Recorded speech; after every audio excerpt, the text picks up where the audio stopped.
My name is Nicolas Forte. I'm the corporate pastry chef of Tao Group, and today we're going to make the Viennetta. So it's our take on a classic Italian dessert, a little more fine-tuned, adding a little bit more elements, a crunchy element, a hazelnut element. So we're going to run you through all the recipes. The dessert will be composed of vanilla gelato, chocolate sorbet, a nice crunchy hazelnut streusel. The whole thing will be encased in milk chocolate, really thin layer of milk chocolate glaze, and then we're going to pipe mascarpone whipped cream on the outside. And taken to the table, we'll finish it with a nice chocolate sauce poured right in front of the guests.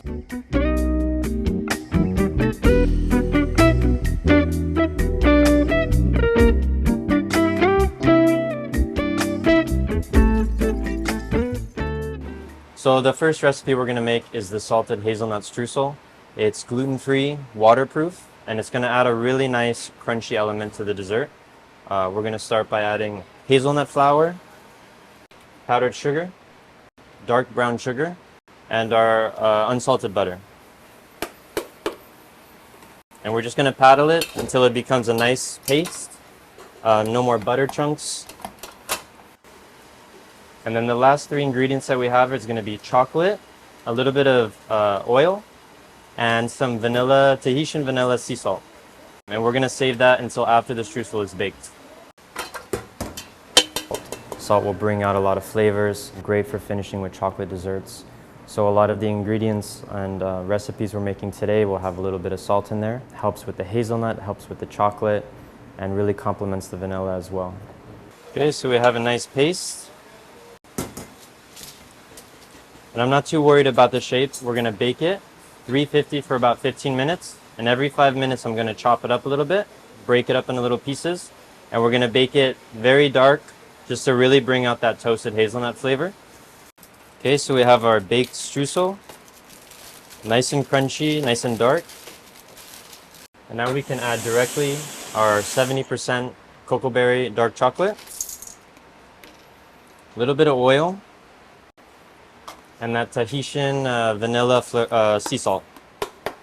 And the heat from the streusel will melt the chocolate, and it'll coat each piece of streusel in the chocolate, and that's what will make it waterproof, so it'll stay nice and crunchy in the dessert. Alright, and you're done. As soon as you don't see the chocolate anymore, completely melted, we can put back on the sheet tray.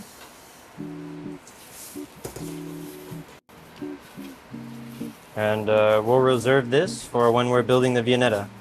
I created this dessert to showcase the vanilla gelato, complementing it with stuff like roasted hazelnut and chocolate. But the star of the show, I think, is the vanilla coming through, kind of being simple in its way and hitting just that chocolate vanilla flavor. We always like to use the bean, scraping it, putting the whole bean inside, hand blending it. We want to take everything out of it. So the next recipe we're going to make is the vanilla gelato. So we're going to start with whole milk, and we're going to scrape our vanilla bean inside.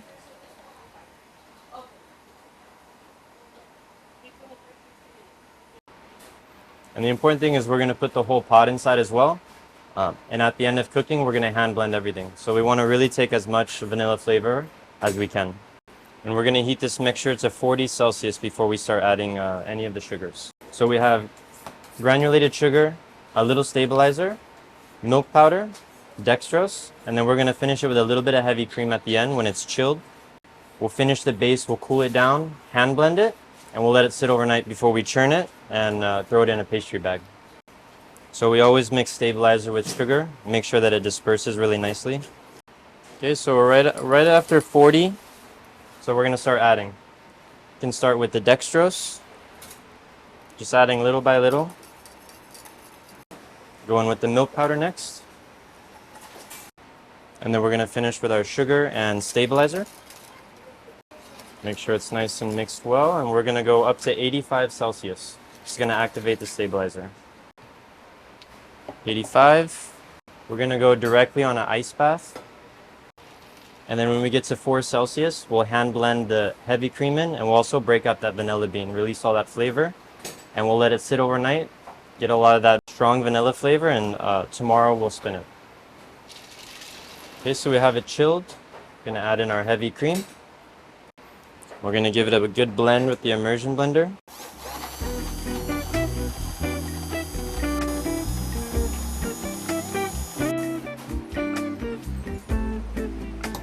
So it's gonna break up all that pod and make sure we get all the flavor out. Okay, and tomorrow we'll spin it in the machine and we'll throw it in a bag. So we're gonna go right into the next recipe. This is gonna be our chocolate sorbet. It's a chocolate sorbet in that we start with a simple syrup base, and then we're gonna finish it with just a little bit of heavy cream to give it a little bit of creaminess. So we start with our water. We're gonna put our trimoline,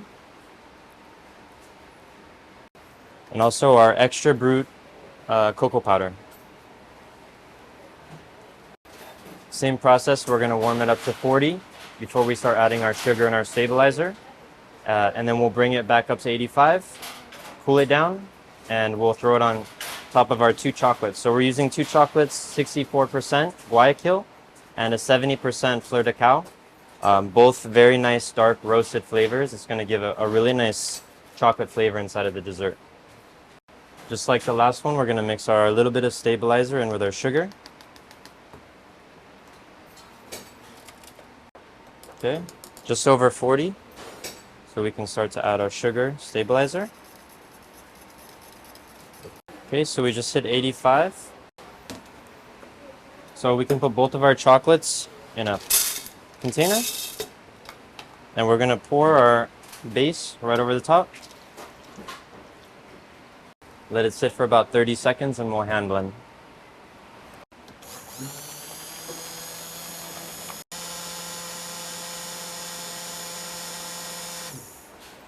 And we're gonna cool down on an ice bath just until it's warm. We'll add our heavy cream, hand blend one more time, and this will sit overnight before we churn it. Okay, so the base is a little warm now, so we can just hand blend our heavy cream in.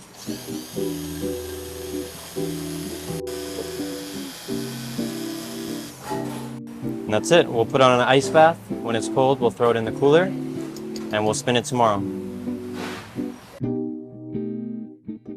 Okay, the next recipe is going to be a pretty straightforward, simple chocolate sauce. We're going to start with some water, a little bit of heavy cream, cocoa powder, extra brute,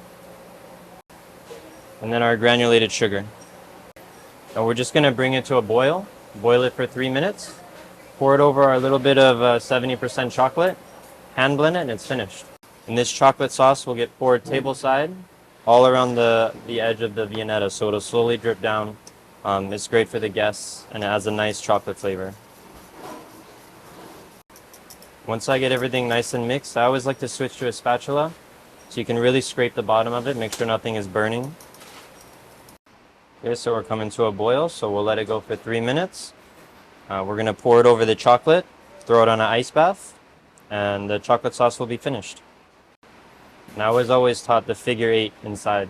If you do a figure 8 with your spatula, you scrape the bottom, nothing will ever burn. So we can place our chocolate to our container. We're going to pour over our chocolate sauce. Okay, we'll wait about 30 seconds to let that chocolate melt. We'll hand blend it on an ice bath, and it'll be ready for service.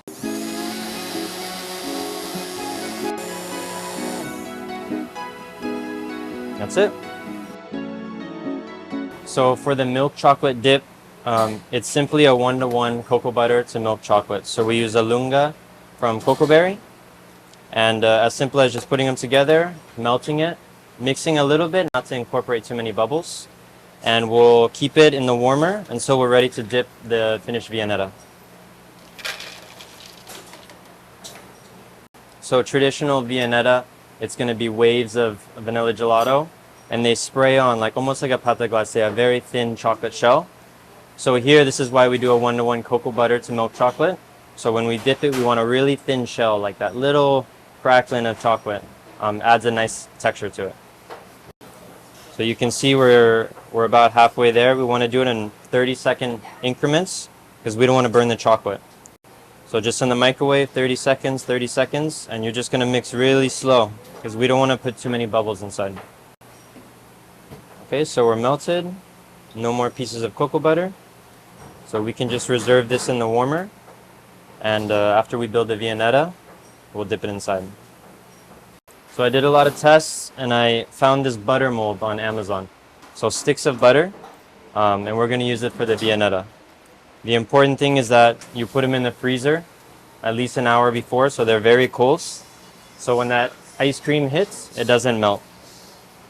And I always put a towel, not for my hand, but so that we don't melt the gelato.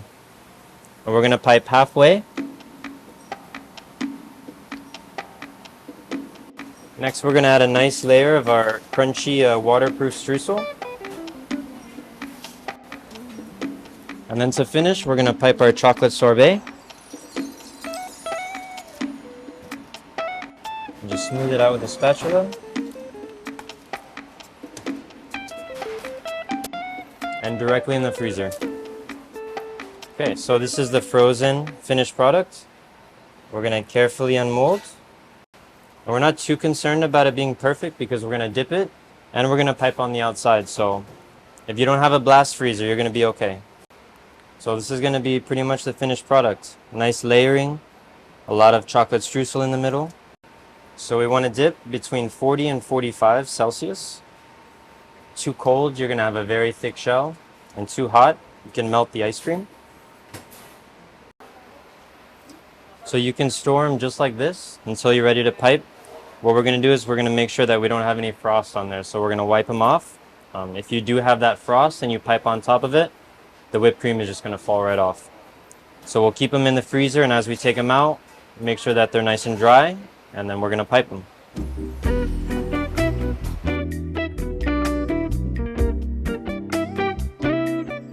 Okay, so the last recipe that we have to make is our mascarpone whipped cream. Very simple recipe. We're going to take heavy cream, mascarpone cheese, a little bit of powdered sugar, and then that whole bean vanilla paste. And we're just going to slowly mix this to a nice soft medium peak. And I want to start slow, give the time for the mascarpone to cream into it. If you go too fast, you'll end up with chunks. And then piping it is a nightmare. And then to pipe the design, we're going to use a 47 tip. So it's a very small, like flat tip. That's going to give us that waving motion that you're going to see. So once you see that the mascarpone cheese is fully mixed in, we can turn it up a little bit. And we just want to avoid over mixing it. If you over mix it, it'll look broken. It won't be as smooth looking on the finished dessert. So let's check it.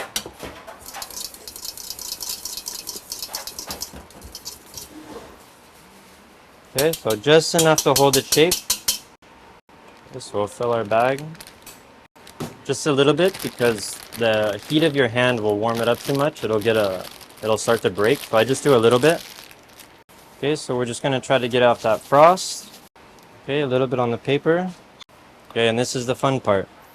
So we're gonna do 3 stacked rows on both sides. And then I like to just take a hot spatula.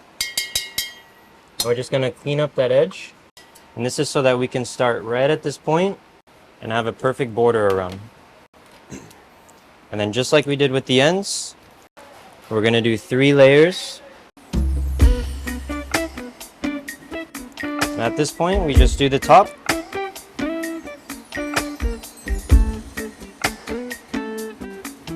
A little sprinkle of cocoa powder. Okay. And the dessert gets finished with the chocolate sauce. We pour tableside. And there it is. I hope you've enjoyed this video and try out this recipe.